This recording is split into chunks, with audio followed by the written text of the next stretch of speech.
kasi non-partisan, di ba? Wala kaming kinikilihan politika. Ang pwede mo sigurong masabing bias kami sa katotohanan tsaka sa facts yun ng ano. So, kung saan kami dalhin ng ng impormasyon, doon ang punta namin. Gusto ko lang kasi Wala. itutusin Unang-una, walang naniniwala sa'yo. yung criteria na ginagamit namin kasi sa dami-dami talaga ng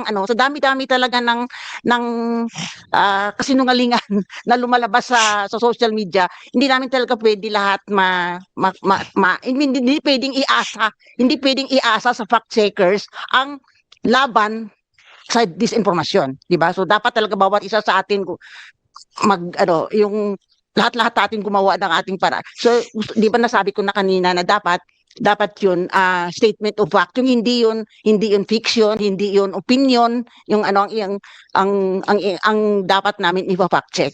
Ang pangalawa is yun nga yung relevance, di ba? Dapat may ang pangatlo is that timing, di ba? Yung tawag dito yung hindi history ang aming ipafact check na nangyari pa nung panahon pa ni Magellan, di ba? Ganon. So, yung dapat timely, di ba? Ang isa pa is that Halimbawa po ngayon, Ganyan kasi ang nangyayari kapag yung trabaho mo, hindi mo nagagampanan at hindi kayo nakakagawa ng magandang or nagiging tama yung trabaho, di ba? Hindi mo gagampanan ang tamang trabaho. Kaya ganyan ka magsalita at hindi mo napapaliwanag ng gusto. halimbawa po ngayon, ma'am, Ako po naniniwalang hindi po nyo kaya lahat tingnan. Pero yung mga bagay na nire-refer po namin sa inyo through email, dapat tingnan naman po ninyo. Hindi Makikita namin gagawin yun yun. ng ganun-ganun lang. Kaya namin Priority. kinakasangkapan kayo at gusto namin tulungan nyo kami dahil mali nga po itong ginagawa nila. So, we are not asking you to look at every fake news in the entire universe. Ang sinasabi namin, pag kami nakipag-communicate sa inyo through email, pansinin nyo naman kami. Pero itong nauna ang ginawa namin, ang tagal-tagal, kaya nga po kami na po ang gumawa ng paraan. Ayoko na pong ulit-ulitin ito. Itong pangatlo, kaya sabi ko po sa inyo ma'am, partially, nagpapasalamat kami dahil dinimote ninyo kahit papano. Pero ang gusto namin talaga, mawala na. Tama po, yun po yung gusto namin. Wala nang pong debate ron. i-explain ko. Nakikipag-debate Wala ka pa na. sa akin ma'am? Pinapasalamatan na nga kita kahit partially. O kaya nga, Siguro. pakinig ako. Makinig ka muna. SB, Sige. Pero i-explain ko sa iyo. Hindi pa nga ako tapos eh. po, Tumigil ka na, ma'am. Dapat napapatayan ka na ng mic tuloy. Sige. Senator, sandali lang po, may sinasabi po si SB. Sige, baka konektado naman kasi sa sinasabi ni Senator Marcoleta to. So,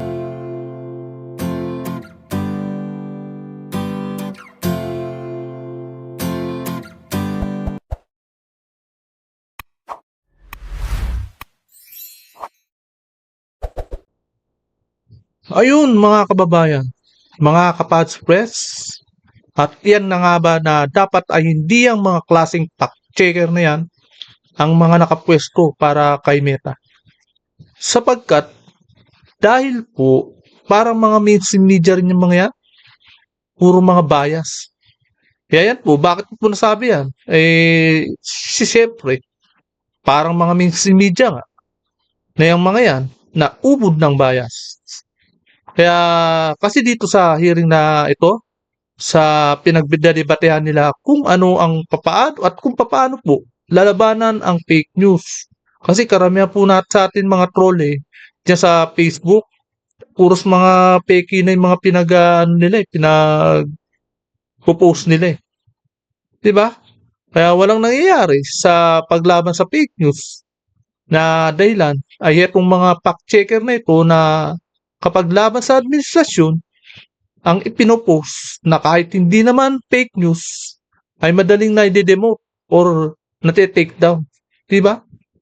Kaya kapag ang mga laban sa mga Duterte naman, ang pinopost, walang nagagalaw, hindi ginagalaw.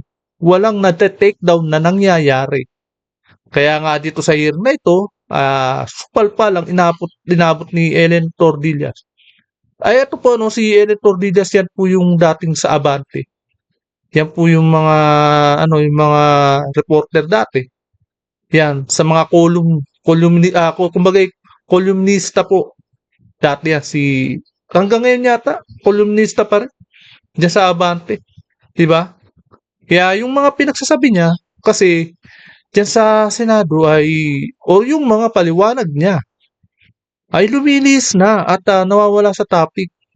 Ang dami pinagsasabi, puros mga kung ano raw ang description, kung ano ibig sabihin ng fact-checking.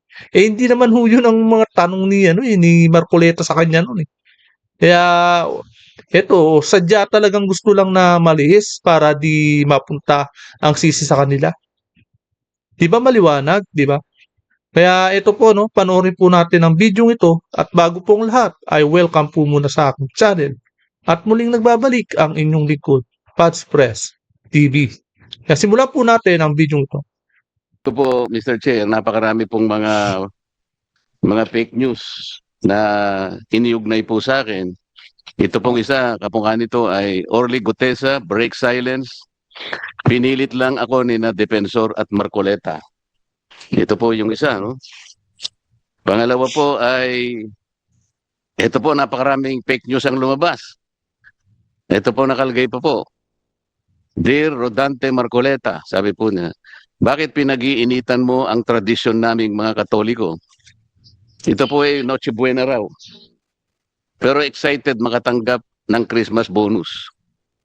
Sa totoo lang, Mr. Chair, wala naman po akong binabanggit ng kahit ano tungkol sa Noche Buena. Ito po ay lumitaw, makaraan na pag-usapan na meron yatang nagsabi na opisyal ng ating gobyerno na ang 500 pesos ay kasyang-kasa sa Noche Buena. Wala po akong kinalamanan doon sa pagkakapahayag noon at bigla pong lumitaw lahat ng mga fake news laban sa akin. Yan po yung pangalawa. Kasalanan din naman kasi ng nung DTI secretary niya. Siya peke. Yun yung yung nagsabi niya na yung 500 kasyang-kasya na sa Noche Buena. Yun yung peke. Yun yung fake news na sinasabi. Kumbaga, inaano niya yung sarili niya at sinasabi niya na eto at tamang-tama raw ang sa 500 pesos pa lang may Noche Buena ka na. Ang tanong ilan ba kakain niya sa 500 na yan? Di ba? Sa halaga ng 500 pesos, ilan po ang kakain diyan? Kaya nga sinabi yung Noche Buena eh. Di ba? Halo-halo, salo-salong mag-anak yan. Kaya nga yung walang kwenta yung sinabi ng DTI. Ang pangatlo po, ayaw po talagang tumigil. Ilagyan po ako ng litrato. Parang inaabutan ako ng Red Horse ni dating Pangulong Duterte. Ayan po. Alam naman po nila na iglesia po ako at hindi po kami umiinom ng kahit anong alak o anong Edited pa inuming no? nakalalango. Yan. Ayan po. Talagang may edited ang dating. At ang pangapat po, ayan na naman. Kapapasok lang, sabi po, Mr. Chair. Yari na, Marcoleta, na bigla sa mabigat na hatol sa kanya. Tanggal na siya Wala sa pa. Senado.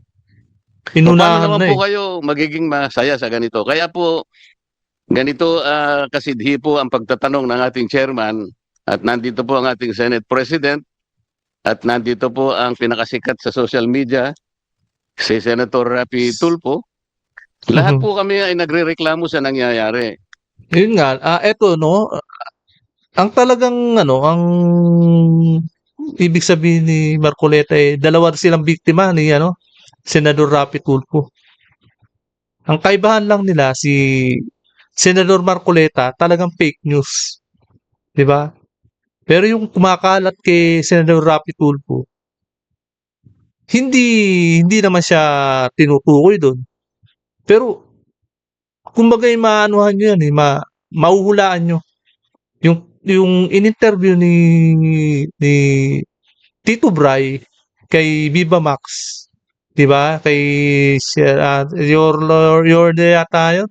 Nakalimutan ko na eh. Yun. Kaya talagang hindi siya hindi masaya si Senador Rapi Tulfo diyan sa hearing na yan. Alam niyo naman, yung anak niya pa na-involved sa mga alak-alak na yan. Isa pa yun. Talagang tahimik siya pagdating sa ganyan. Hindi ba kung ilang violation na bang ginawa ng anak niya pagdating sa mga traffic violation. Nang una pa lang dapat yung disiplina na nakadalawa. Talagang walang kasi kinukonsinte, di ba? Ako po bilang, siguro, kailangan ko rin pong ipagtanggol ang sarili ko, Mr. Chair. Gumawa po ako ng paraan sinaliksik po namin kung sino yung gumagawa nito tungkol kay Gutesa. Napansin po namin at nakuha namin na a certain CDG Media Minds was promoting around 12 ads of the same topic on Meta. Ang registered mobile number ay nakuha po namin, nakarehistro kay Luis Orbon. Na-track po namin yan. At pagkatapos po na ma-expose ko sa program namin, siya mismo ang nagtanggal. So naunahan po namin ang ICCI ba yun? Naunahan po namin ng DICT, mabuti tinanggal po yun. Kasi DICT. nakuha po namin yung kanyang pagkakakilanlan, pati yung kanyang telepono, nakuha namin pati yung kanyang ano na yun? Marami po Di ba? Ibig sabihin, kumbaga hindi ka nga miyembro ng fact checker Hindi ka nga direkta sa Meta na sila, di ba? Si Senador Marcoleta, sinasabi niya, hindi nasa labas sila ng Facebook, kumbaga hindi sila empleyado, hindi sila direktang nagre-report sa Meta. Pero nagagawa nila maipa-take down yung sa fake news na yan. Pero itong mga fact checker, bakit sinasabi nila na wala silang jurisdiction? O kumbaga hindi na, kasi ang nangyayari niyan hindi nila pinupush sa Meta. Hindi kagaya ng ginagawa ni Senador Marcoleta. Pinush nila ng pinush. Yun ang talagang walang kwentang ginagawa ng mga talagang mga fact checker na yan. yung kanyang magkakakilanlan sa kanya. Yung Ginagamit sa Facebook. Yung email address po niya, pati website niya, nakuha po namin. Kaya siya na po ang nagtanggal. Pagkatapos, ito pong Noche Buena, ganun din po ang ginawa namin. At iniulat din po namin sa aming contact sa Singapore na baka sakaling, ito po, inalis niya rin. Ngunit, ginamit na Natanggal nila. recycle po para ganun ay makarating Ay, na naman sa mahirap ibang yun. kaparaanan. Ang problema dito, Ang problema kasi yung recycle na yan kumbaga yung ugat hindi na yung isang puno hindi na yung ugat hindi na putol. Hindi kumbaga pinutol lang yung katawan pero yung ugat hindi inalis. Kaya medyo kumakalat pa rin yan. Nasi-share pa rin. Di ganun pa rin na kumakalat pa rin kasi na-share nga ng iba Mr. Chair, kagaya po na binabanggit ni Yusek Precious kanina, bakit po yung mga fact checkers po na alam natin Ayan, ang fact mga fact checker checkers ng Meta ay Vera Files at saka ang Rappler. Bakit po hindi nyo ma-take down kaagad? Ang ginawa lang po ninyo, inilabel ninyo na misinformation. At pagkatapos, naging demote na lang.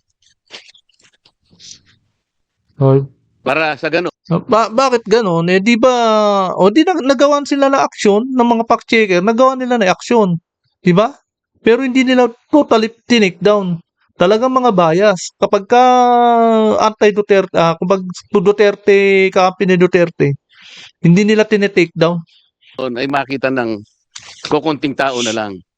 Bakit po ganun? Paano kayo naging fact checkers? Alam naman po ninyong hindi totoo. Di Kaya ba? tama po yung sinasuggest nyo, dapat objective yung mga fact checkers. Yung walang kinikilingan, hindi na mumulitika. Sa madaling salita, dapat umalis na kayo dyan, mga taga-fact checker kayo dyan. Alam naman po ninyong completely fake po lahat ito eh. Bakit kinakailangan kami po ang gagawa ng paraan? Magsikap kami sa sarili namin para ma-take down lang ito sapagkat hindi lang po nakakainis eh. Nakakasira po talaga. Kung sa akin lang po siguro, hindi ko masyadong iindahin ito eh.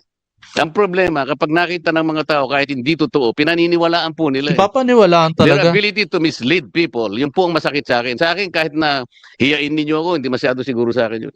Ayoko lang nami-mislead ang mga tao into Oo. believing na ito po'y totoo. Malaki pong problema yun eh. Ano po Nabubulan bang nilang pagkakaiba tao ng eh. misinformation at saka disinformation? Secretary Mon Ilagan, kasi sinabi mo kanina, misinformation. Wala po akong nakikitang pagkakaiba ng dalawa na yun. Kung misinformation, they're getting the wrong facts altogether. Disinformation, ganun din. They tried to mislead people.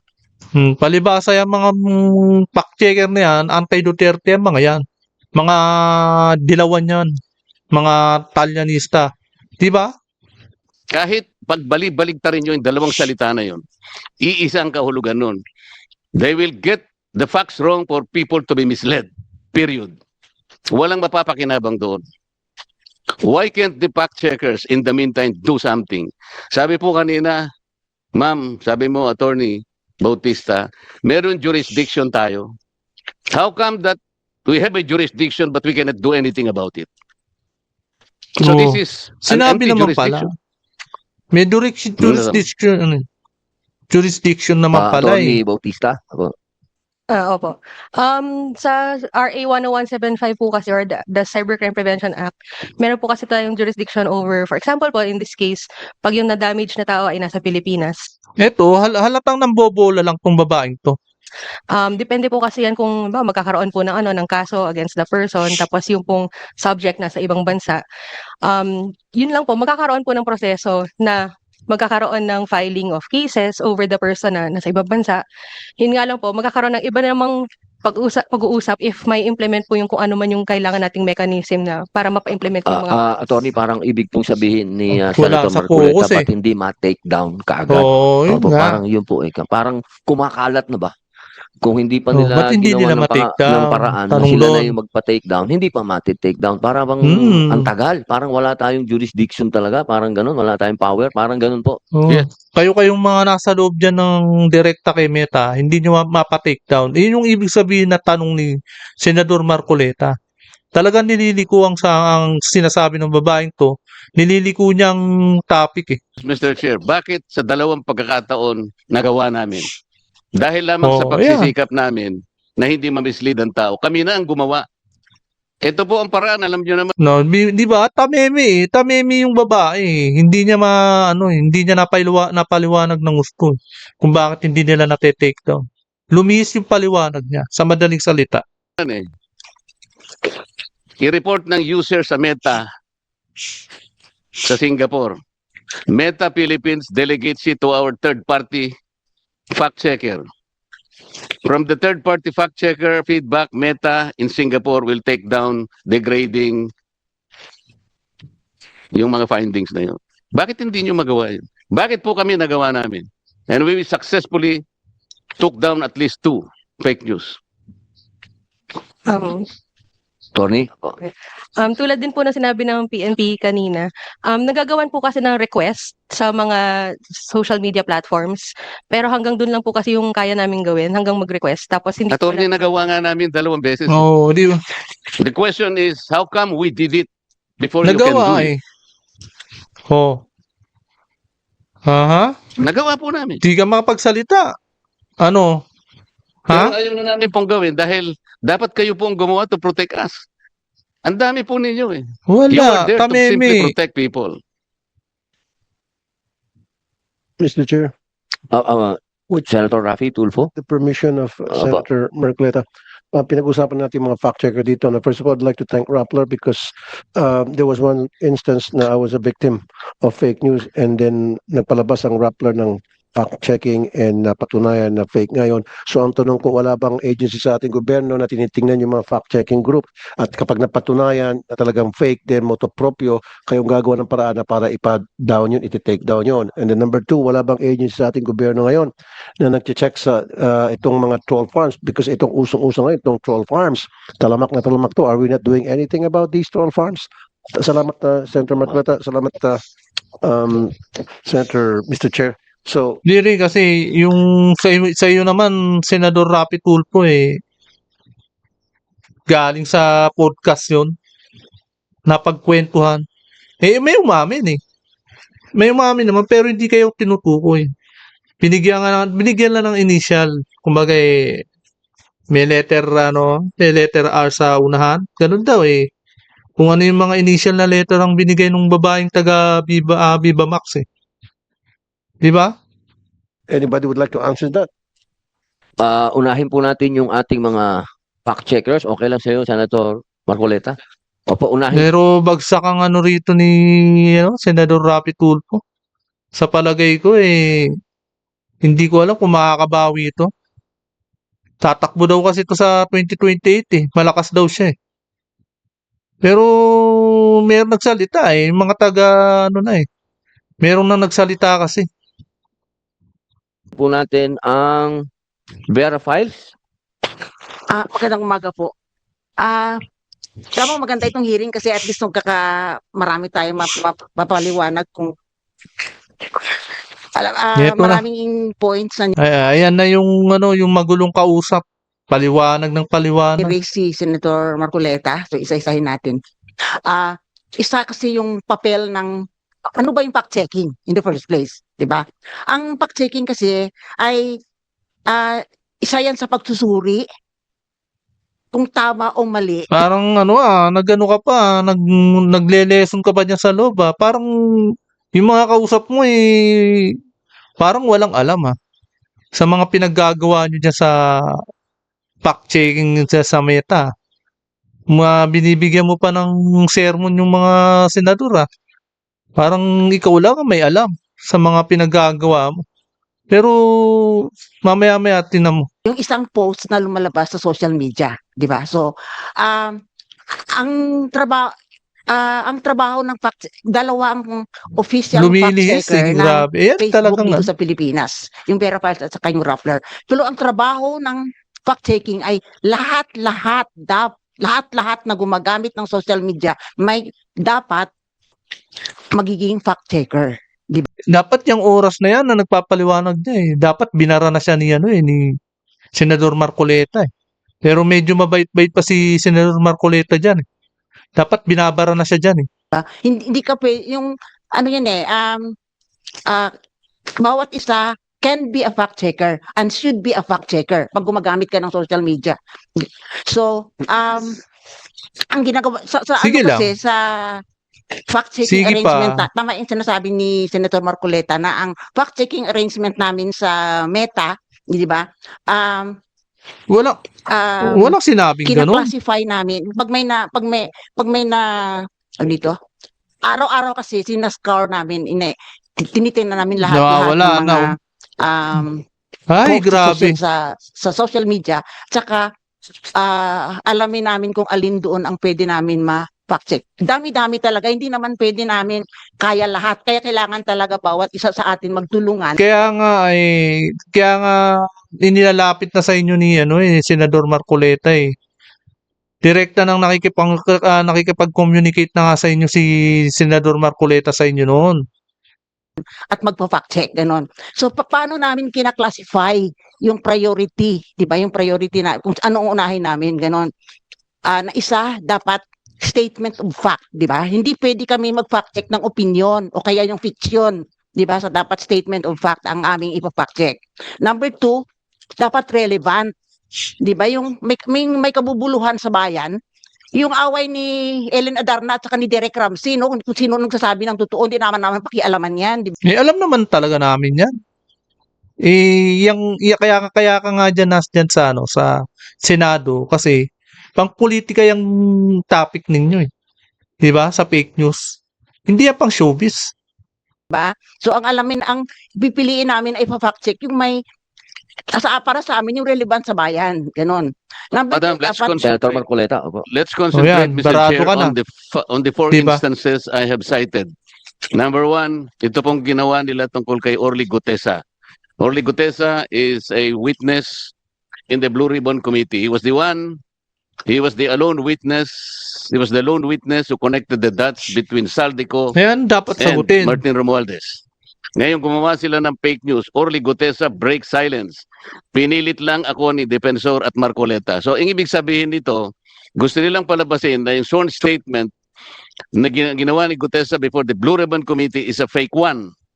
So, hindi ba importante sa inyo na i-fact-check nyo ito o hindi? No, you have to answer me. Hindi importante ito. Advice ko lang po, refer nyo po lagi sa chairman. Opo, para po hindi po tayo masyadong uminit, baka umapoy. gawa ni Senator Marcoleta, yung nag-fact, maganda yun. Hindi yun talaga dapat Yun na naman, no? Bumanat na naman na ibang topic, oh. Grabe gawin ng tong bawat babaeng tao. to, ah. Kaya dapat mas marami pa ang katulad ni Senator Marcoleta na siya na mismo ang nagpa-fact Hindi check. nga. Trabaho kasi yan dapat talaga ng bawat gumagamit ng social media. Hindi ko na Eh, kailangan, Mr. Chair, hindi ko na kailangan i-fact-check ito. Alam kong mali ito eh. So tama, sorry. Ang tinatanong ko po kayo eh. Tinatanong tama po yung eh, So ginawa di kami ba? po ang gumawa ng Comment. paraan. Imbes na kami mag-rely Pinagpipilitan sa pa yung inyo mga at ano eh. para lang mapabilis sa meta na i-take down ito. Okay, hindi po namin kino-question kung ano po yung trabaho ng fact-checker. No, fact Pero checker, sinasabi ko po description. itong 4 na instances na ikinukwento ko sa umagang ito. Kasi ang tinatopic niya, job description ng fact checker ang lumalabas sa bibig ni Ellen Tordillas na yan. Pare-parehong peke. Itong pangalawa naman, sinabi ko raw na Noche Buena, walang kwenta. Wala po ako sinasabing ganun. Ni Noche, wala po akong sinabi. Ni Buena, wala akong sinabi. Bakit po sila nagkalat ng ganito? Hindi po importante sa inyo to. Pangatlo po, ayan po, binaabutan po ako di umano ni dating Pangulong Duterte ng Red Horse. Alam na Hindi naman to importante sa kanila yan kasi kumbaga anti-Duterte nga yung mga yan. Dilawan. At siyempre, kampi kay Marcos yung mga yan. naman po ninyong peke ito eh. Hindi rin po nyo pinacheck ito. Kami na naman po ang gagawa ng paraan ito. Pangapat po, ito nga. Nabigla raw po ako, natanggal na pala ako sa Senado, hindi ko pa alam. Madam Fact Checker, lahat po ng ito hindi totoo eh. So ito pong dalawang natitira, kami na naman po ang gagawa ng paraan para lang ma-take down ito. Yung pong dalawa kasi na-take down na namin, pero kami lang po ang gumawa. Hindi po ba kawawa naman kami? Sige po, Miss Ellen. Opo. Yung ginawa nyo. So, Hindi ko po sinasabi sa inyo, Mr. Chair, kung tama ang ginawa ko o hindi. Kinukwento ko po sapagkat kailangan po namin gawin para hindi ma-mislead ang tao. Kaya lang nagpapatulong po kami sa inyo na sana kahit wala kaming gawin, merong mga opisina gagawa ng mga ganito para sa ating lahat. Para sa kapakanan ng buong mamamayang Pilipinas. Ito po. Oh, yan, di ba? Malinaw na malinaw. Kumbaga, hindi naman job description ang tanong ni Senador Marcoleta sa'yo, Madam Ellen Tordillas. Ang ginagawa mo, nagpapaliwanag ka tungkol sa job description ng ginagawa ninyo dyan sa loob, dyan sa pagka-fact checker ninyo. Diba? Hindi, nagbibigay ka pa ng lesson, nagbibigay ka pa ng parang sinesermonan mo pa yung mga nakaharap mo dyan eh. Parang binobola-bola mo lang yung mga tao dyan sa Senado eh. Diba? Ganyan ang ginagawa mo? Grabe. Yung problema eh. Miss Gemma Mendoza. Opo. Hello. Mr. Chair, thank you for acknowledging us. First of all, salamat po sa mabuting senator tungkol na pinakita niya yung mga examples na yon ng potential na ng fake news tungkol sa kanya, ng disinformation tungkol sa kanya. Siguro po i-explain lang po natin yung proseso. Tulad po ng sinabi ng colleague ko from Vera Files, napakadami po talaga nung volume nung mga nakikita, yung mga kinakalat sa social media. Hindi po namin yung lahat nakikita. And ang isang paraan para tinitingnan namin paano mas marami kaming makita ay humihingi kami ng contributions mula sa publiko. So, pag may in-email po sa amin either through desk@rappler.com or through factcheck@rappler.com, yun po ay tinitingnan ng aming mga fact checker. Ngayon, may sinabi po kanina ang butihing senador na bakit labeling lang ang nagagawa namin. Ito po ay dahil hindi po talaga namin, wala po kaming powers to take down. Ang nagte-take down po ay ang Meta, yung may-ari ng platform. Ang sabi nga ni Senador Marcoleta, kung bakit sila nagagawa nila mapa-take down. Ganun pares. Kumbaga, i-recommend nyo nga sa Meta. Depende siguro sa kategory ang ginawa ninyo. Hindi ba nga, dinedemote nyo lang? Paano mapa-take down? Kayo rin ang maglalagay kung anong category ba dapat ilagay nyo para mai-recommend nyo. Okay, kumbaga, anong category i-recommend nyo kay Meta? Kayo rin ang gumagawa kasi, di ba? Kaya sinungaling at hindi ninyo mapaliwanag kasi nagsisinungaling kayo. Kaya ganyan na nangyayari, di ba? Di ba sinabi nga ni Senador Marcoleta nagawa nila na mapa-take down at nagano sila pinush nila sa Meta. Kung kayo, mapupush nyo yan. Kaso, mali yata ang recommendation nyo na sinasabi nyo sa Meta. Kaya hindi mapa-take down. Nasa inyo kasi yan. Nasa inyo po talaga yan. Hindi po yung fact checkers. The only thing that we can do is to rate the content, yung link po doon sa sa social media platform na pag-aari lang ng Meta. Wala po kaming kinalaman sa mga ibang platforms din. Talaga Mr. Chair, sinungaling. pwede makasungit? Senator Grabe. Rafi. Yeah, first of all, I would blame Rappler and Vera Files doon sa whether or not they're doing fact-checking kasi hindi naman nila responsibility yun eh. Ang responsibility talaga dapat, sabi kanina, motor proprio, dapat isang ahensya Responsibility, ito naman si Senador Rapi Tulfo. Ginagawa nyo namang tangang tao. Kayo naman, Responsibility niyan. Pinupush nila at nagre-recommenda nga siya, dapat nire-recommenda nga nila sa Meta. Sila yung taga-sumbong sa Meta. Diba? Susumbong nila sa Meta kung ano bang, anong category to. Kung ano bang klaseng fake news to. Diba? So, kumbaga, nasa mataas na level ng pagka-fake news para ma-take down. Yun yung ire-recommenda nila. Mali na may sinasabi Senador Rapi Tulfo. ng ating pamahalaan na magtingin Halatang doon sa mga lumalabas kinakampihan. sa social media. Ito po. Halatang kinakampihan niya ang Rappler at ang Verified. Yan Na po. whether ito ay totoo o hindi, at kapag hindi, then agad-agad kumilos, nandiyan naman yung PNP para maka-take down. And I would suggest, lastly, Mr. Chair, siguro total meron tayong national ID system na lahat ng mga magkaroon ng accounts sa social media, whether Facebook, TikTok, YouTube, whatever that is, kailangan mag-present ng ID para isang account lang ang pwedeng i-open. Kasi nangyayari kasi, Mr. Chair, ngayon, nakapag-open sila ng 1-2 sawang account using dummy accounts. And these are the people na nag-umpisa ng mga fake news. Malakas ang loob nila dahil fake yung mga accounts nila. So why don't we come up with a law? Isasama siguro natin, Mr. Chair, dun sa batas na pinapasa mo, each and every person na gustong magkaroon ng account sa social media must register. They have to Mga dilawan lang naman ang gumagawa niyan. Mga talyanista lang naman ang gumagawa niyan. Palibasa kasi, bayad sila. Kaya pursigidong maggawa ng mga iba't ibang account para makapaglaban sa mga Duterte. Ganun lang po yun. have the ID, meron tayong national ID system, so hindi pwede sabihin anti-purto. At kapag once na-register ka sa Facebook, sa pangalan mong yun, hindi ka na pwedeng dumoble pa kasi naka-flag ka na doon. Nako. Thank you, Mr. Chair. Tama po, maganda po yan. Nandito po yan sa ating troll farm, anti-troll farm. Mapaganda po ng mungkahi po ninyo, Senator Rafi. Rafi Meron pong hindi Tulfo. nasagot kanina.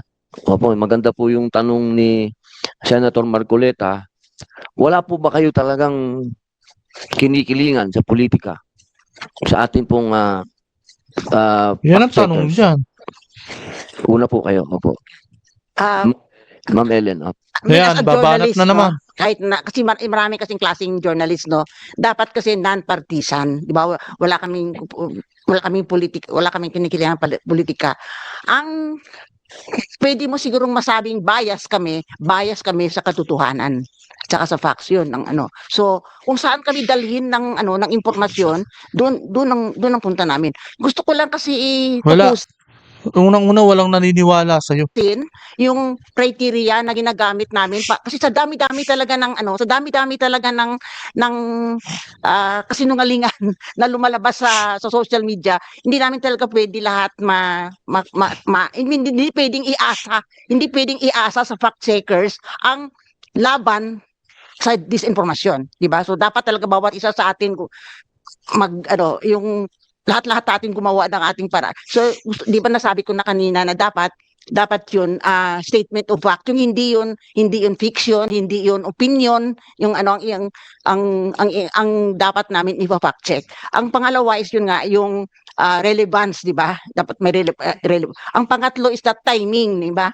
Yung tawag dito yung hindi history ang aming ipa-fact check na nangyari pa nung panahon pa ni Magellan, di ba? Ganon. So, yung dapat timely, di ba? Yung isa pa is that Halimbawa po ngayon, Ganyan kasi ang nangyayari kapag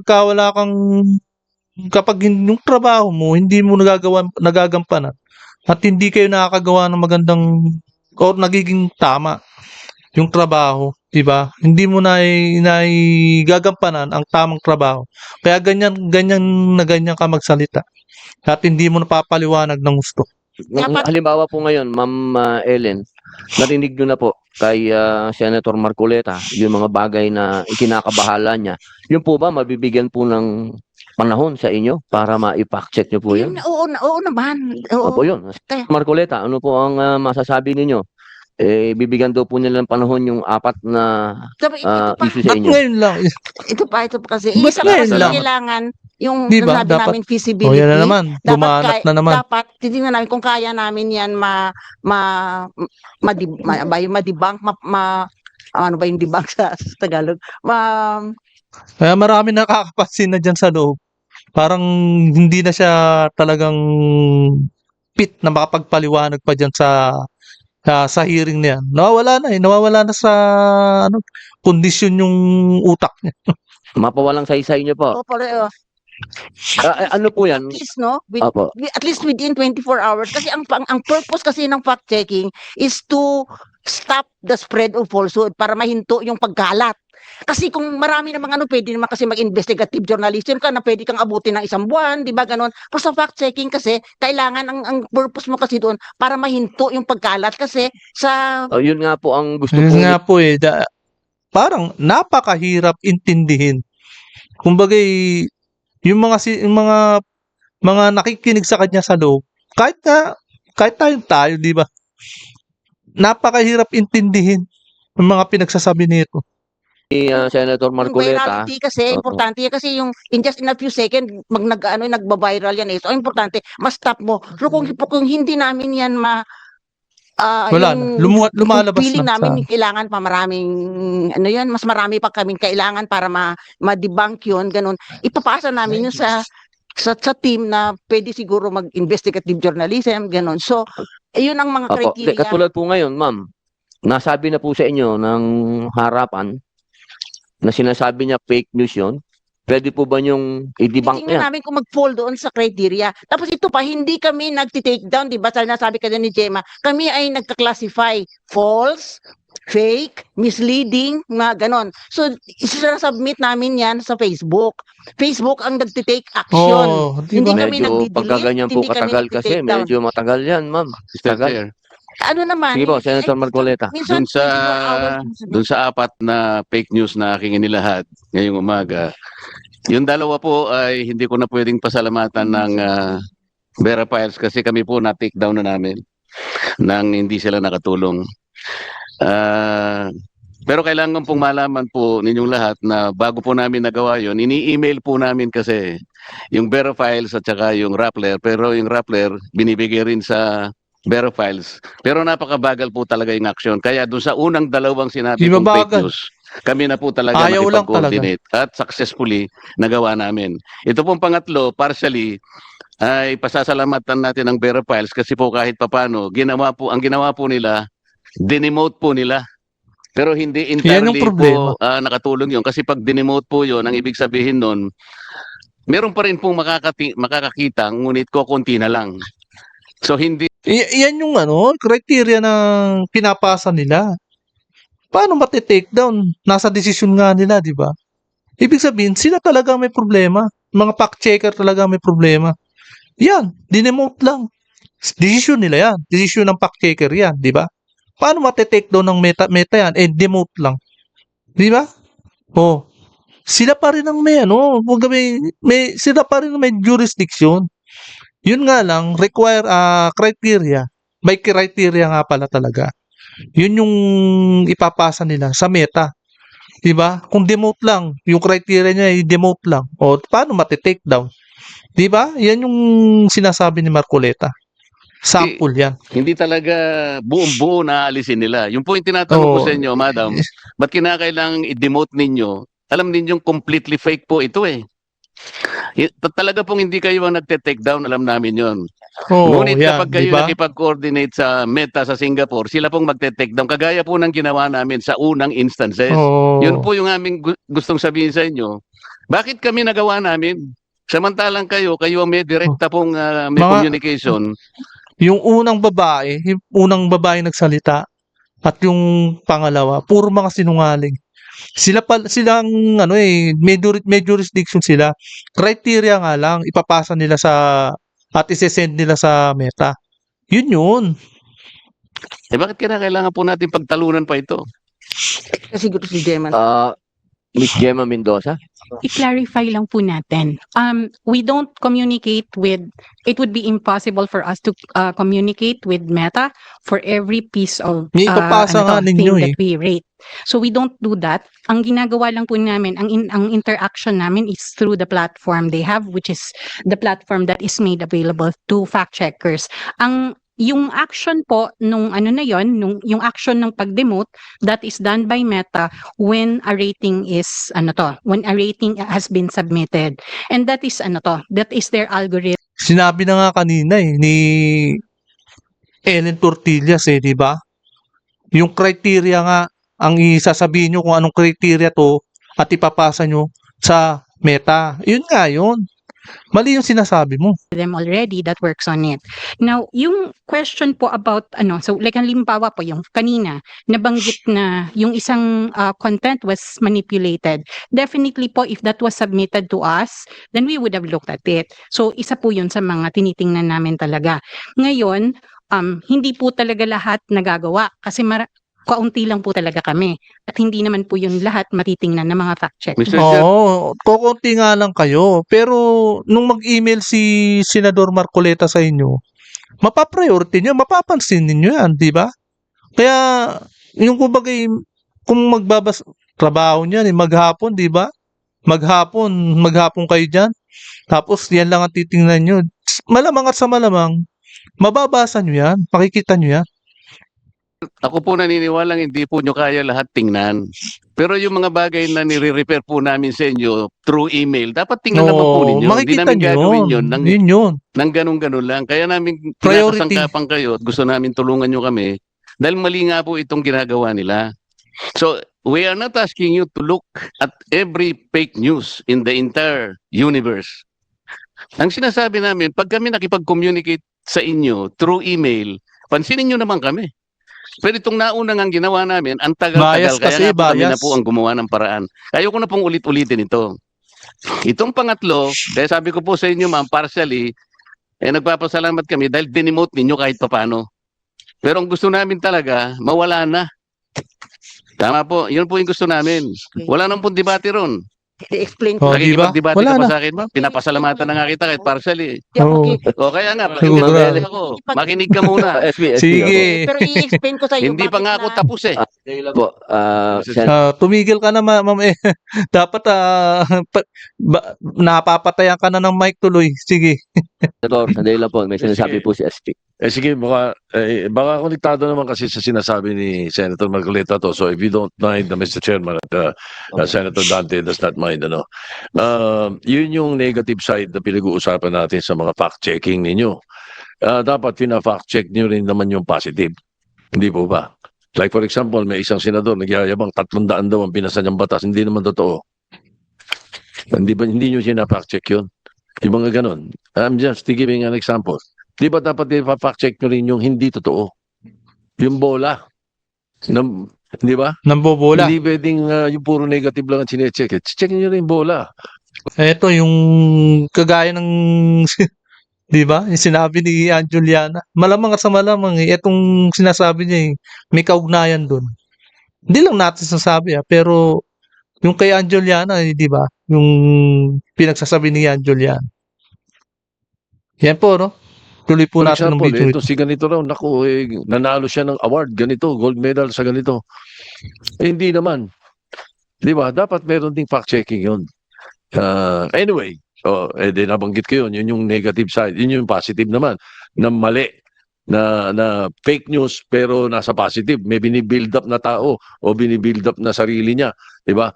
Anong pinakasagot na nakikita ko po dito? At ito talagang dapat once and for all, diinan na. Para tingin ko madaling masolve yung fake news nila. One account, one person. Yan Yun ang ang malupit solusyon na One account, one person dapat. magiging So, sino batas. ang Yari. dapat dito? Facebook, Meta, Instagram, TikTok, lahat. Dapat. Pag hindi nakaregister, isang tao lang dapat nakaregister. Account mo lang yun. Ikaw yun. Tignan mo, pagka yung mga gumalabas ng mga fake news na yan, kung isang account lang sila at tunay silang tao, at hindi meron silang another account na ganito, itong mga account nila paninira. Pag hindi ganoon, hindi magiging ganun katapang manira ng kapwa eh. Hindi, dapat dalawa. Dalawa lang. Kasi kahit mga dalawa man lang sana. Isang yung personal account tsaka isang page account niya. 'Di ba? Kasi kung sumobra pa ron at nagpadami, wala na. Yun ay talagang gumagawa ng fake news. At kaya gumagawa ng account yan ng marami. Dahil bayad nga, binabayaran sila. 'Di ba? Nabalita nga natin noon 'di ba? Merong isang mga sa gobyerno. Di natin masabi pero kumalat yan na sa conversation na record na may mga troll na talagang binabayaran. Totoo yun, may binabayaran ng mga troll. Pagka one account, one person, kilala siya, nag-register siya. So saan magkakatalo to? Hindi sa atin Magkakatalo to. Talangap, sama-sama tayo, i-appeal natin ito doon sa kanila, sa mga service providers. Na wag nilang i-register. Ang dali mag-register. Gusto nyo ako, magre-register kaagad ako dito One day pot-pot ang pangalan ko, tatanggapin Di ba? Yun ang pinaka-problema So I think ko doon tayo magsama-sama lahat ng mga involved sa internet. Di na natin yun. One account, one person. Dapat ganun. Thank you. Tama po, SP. Pati yung mga account na comment tapos naka-lock profile. Hindi rin tama yun. Hindi Salita ka ng salita tapos hindi ka naman pwedeng sagutin. Hindi Yung mga bagay po na yan, ang mga dapat argumentuhan. natin pong ihakbang.